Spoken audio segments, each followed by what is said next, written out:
Jumlah kendaraan listrik yang digunakan di Indonesia terus meningkat dan kini mencapai lebih dari 20.000 unit. Meski demikian, pemerintah terus melakukan sosialisasi melalui berbagai acara dengan menggandeng komunitas-komunitas kendaraan listrik, seperti yang berlangsung di Kota Bandung.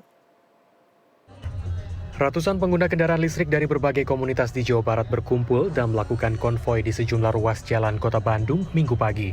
Konvoi kendaraan listrik ini dilakukan sebagai upaya sosialisasi dan mengkampanyekan kepada masyarakat. Para pengguna kendaraan listrik mengaku menggunakan jenis kendaraan ini dapat menghemat pengeluaran mereka dalam membeli bahan bakar. Tadinya saya kalau pakai motor bensin ya biasanya habis sekitar 80.000 per bulan.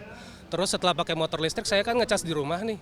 Jadi tadinya biaya PLN 200.000 per bulan nambah jadi 220.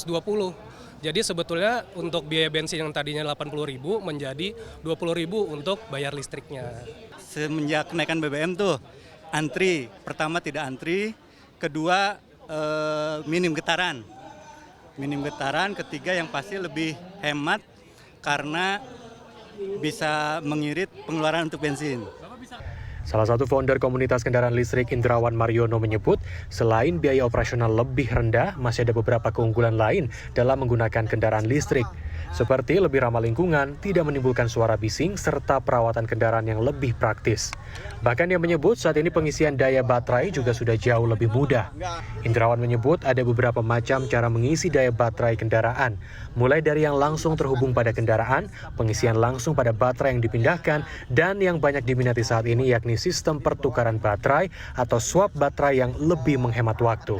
Meski demikian, sistem itu masih memiliki kelemahan. Secara kepraktisan memang seperti itu.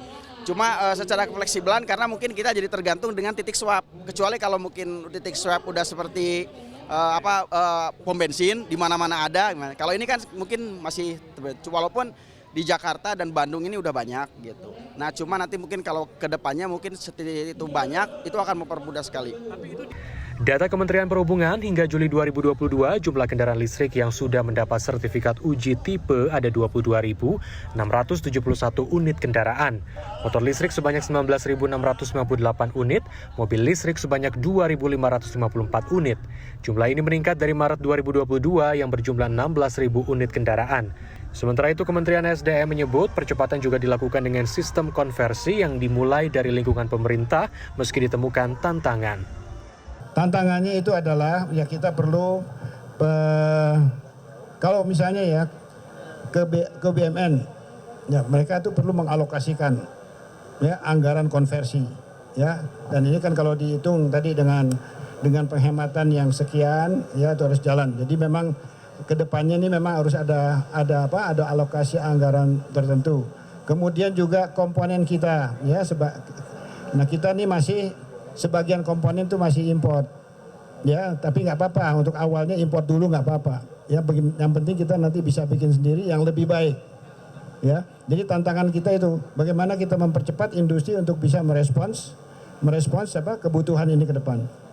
Untuk mendukung konversi kendaraan listrik, pemerintah juga terus melakukan pembangunan infrastruktur pengisian daya kendaraan. Hingga 25 November lalu, terdapat 569 pengisian daya di 237 lokasi yang tersebar di sejumlah provinsi di Indonesia. Kiki Haryadi, Kavijati, Bandung, Jawa Barat.